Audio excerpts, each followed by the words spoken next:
The project is organized around 7 strategies, which are strong identity, economic dynamic, social cohesion, cultural tradition, art, green neighborhood, and diversity. The strong identity strategy tends to attract the tourist into this area of Barcelona. In order to do that, we created some canals thanks to the river next to the boundary in order to have a new landscape. To be connected with the touristic Barcelona, it's also important to have a multifunctional and multimodal transport and an underground parking. The social cohesion strategy is achieved thanks to public and shared space in the neighborhood.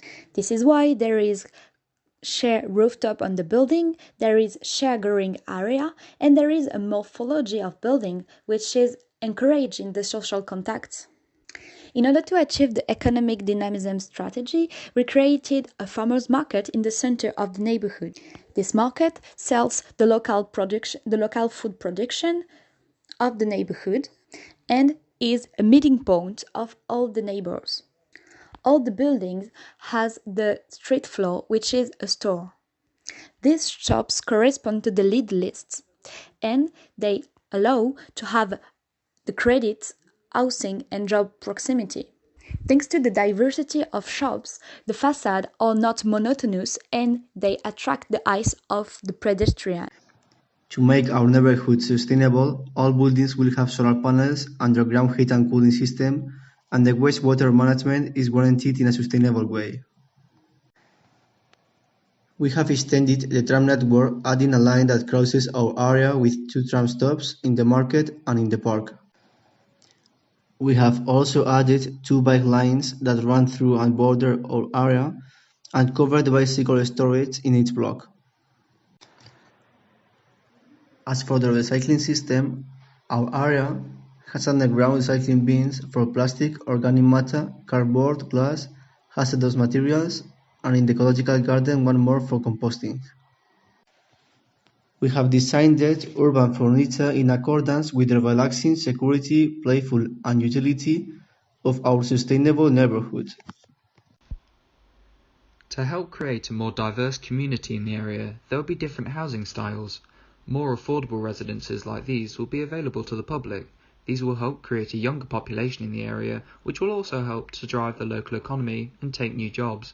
These residences will be for new families and people that have recently left home. Small 1 or 2 bedroom apartments in the area will be located as about half the building density, the others being on the spectrum. These will ensure the desired diversity outcome in the area. To create a sense of desirability, some of the apartments will be more spacious and luxurious.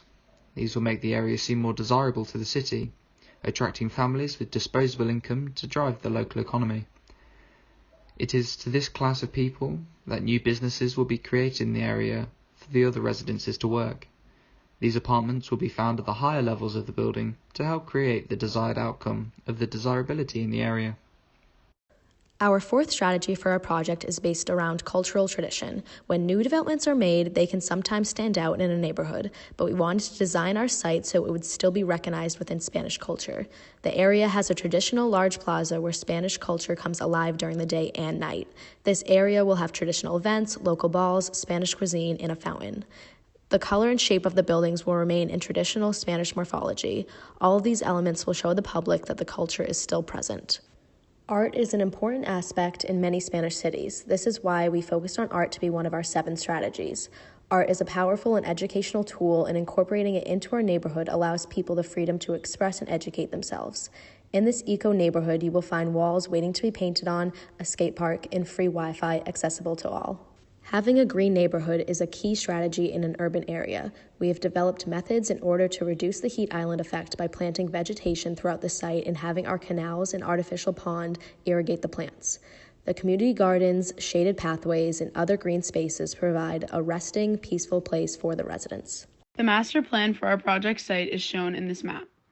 In an effort to create a compact development, the project greatly increases the density of the site. The project contains 12.4 dwelling units per hectare.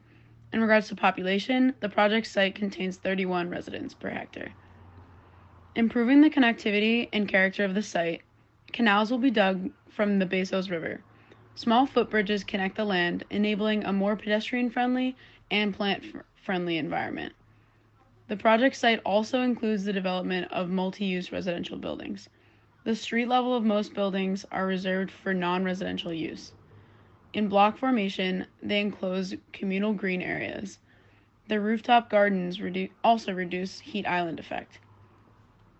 The plaza creates a social space for both businesses and people to thrive.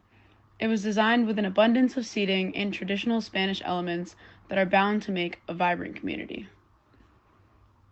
The market is another central space in which people can buy and sell locally produced food.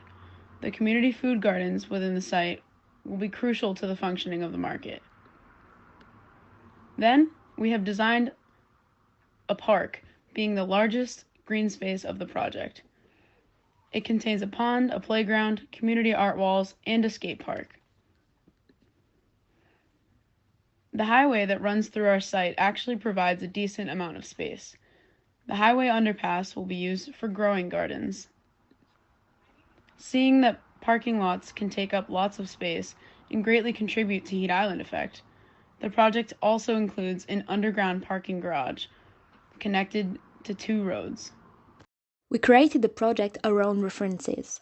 The first one was Shanghai district, where a large river is crossing all the parts of the neighborhood and is creating an organic grid.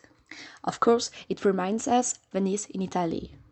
The second references was the smart city in Mexico created by Stefano Boeri.